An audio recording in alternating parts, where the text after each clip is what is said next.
नमस्कार, मैं हूं Amod Shrivastava. Amazing thought, amazing message, amazing information की दिशा में आज एक कदम और आगे। आज के इस दो चिंतन का विषय है भीतरी मधुरता और बात करते पौधे।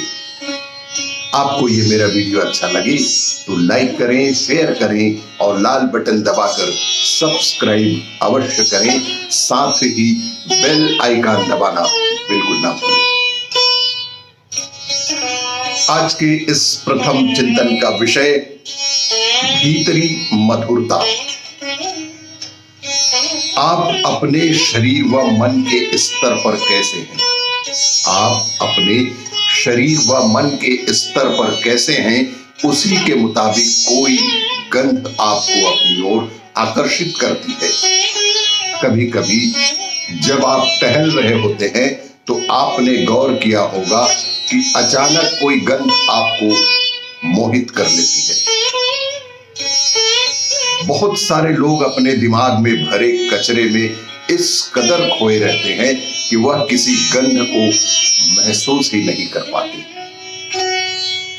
तेलुगु में कहावत है कि भला कोई गधा चंदन की महक को कैसे समझ सकता है। एक बहुत बेहद प्रचलित तेलुगु में कहावत है कि भला कोई गधा चंदन की महक को कैसे समझ सकता है। किसी भी उम्दा महक को महसूस करने के लिए एक खास तरह की संवेदनशीलता की जरूरत होती है। आपने इसे अपने साथ भी महसूस किया होगा कि जब आप मन अपनी ही बेकार की बातों से भरा होता है, कि जब आपका मन अपनी ही बेकार की बातों में भरा होता है तो आप फूलों की सुगंध भी महसूस नहीं कर पाते। लेकिन जब आप कभी प्रसन्नता से टहल रहे होते हैं, मन बेहद हल्का बच्चों सा निर्मल होता है, तो अचानक वही फूल आपको महकते हुए से लगते हैं। फूल तो हमेशा से ही महक रहे थे। बात सिर्फ इतनी है कि उस महक को महसूस करने के लिए किसी और चीज की जरूरत थी जो तब आपके पास नहीं थी। चाहे फूल हो या ना हो, पेड़ों की, जीवन की, इस धरती की हर चीज की अपनी एक महक होती है। उनकी सिर्फ महक ही नहीं बल्कि उनकी एक अपनी गूंज भी होती है। लेकिन उसे महसूस करने के लिए आपके भीतर एक खास स्तर की मधुरता का होना बेहद जरूरी है। और यही है भीतरी मधुरता, जो आपके भीतर अवश्य ही होना चाहिए। बाल सुलभ सरलता और मन बेहद साफ सुथरा होने से ये भीतरी मधुरता आसानी से बाहर भी परिलक्षित होने लगती है। आज के इस दूसरे चिंतन का विषय बात करते पौधे। आयुर्वेद में लगभग 1 लाख से ज्यादा औषधियां हैं। आपको यह जानकर आश्चर्य होगा कि आयुर्वेद में लगभग 1 लाख से भी ज्यादा औषधियां हैं जो किसी ने प्रयोगशाला में बैठकर तैयार नहीं की है। शास्त्र कहते हैं पुराने जमाने के आचार्य लोग जंगलों में सहज रूप से घूमते थे और पौधे उनसे बातें करते थे।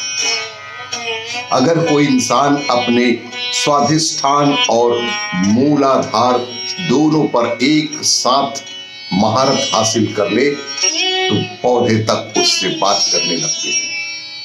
पौधे बात करने लगते हैं। इस बात को समझने के लिए आपको आयुर्वेद का सिस्टम समझना होगा। आयुर्वेद में लगभग 1 लाख से ज्यादा औषधियां हैं। यह आधुनिक औषधि विज्ञान से कहीं ज्यादा विस्तृत, विशाल और गुणकारी है। ये फार्मूले किसी ने प्रयोगशाला में बैठकर तैयार नहीं किए हैं। वे लोग जंगलों में सहज रूप से घूमते थे और पौधे उनसे बातें करते थे। इस धरती पर मौजूद दूसरे जीवन की भाषा आपको तब समझ आने लगती है जब आपके स्व की एक खास तरह की मिठास आपको शरीर की बाध्यताओं से मुक्त कर देती है। जब आपके स्व की एक खास तरह की मिठास आपको शरीर की बाध्यताओं से मुक्त कर देती है, जब ऐसा होता है तो आपके आसपास मौजूद हर चीज की भाषा आपको अपनी भाषा लगने लगती है। पौधे ने उन लोगों से बात की, इसका ये मतलब नहीं कि पौधे उनसे यह कह रहे थे कृपया आप मुझे खाइए, मैं आपकी डायबिटीज ठीक कर दूंगा। पौधे उनसे ऐसा कुछ नहीं कह रहे थे, लेकिन उन लोगों के सामने पौधों की विशिष्टताएं और वह क्या कर सकते हैं जैसी सारी चीजें खुद ब खुद सामने आ जाती हैं। उन्हें इसके लिए अतिरिक्त प्रयास नहीं करना पड़ता और इसे ही कहते हैं कि पौधे बात करते हैं। आपको ये मेरा वीडियो अच्छा लगे तो लाइक करें, शेयर करें और सब्सक्राइब अवश्य करें। धन्यवाद।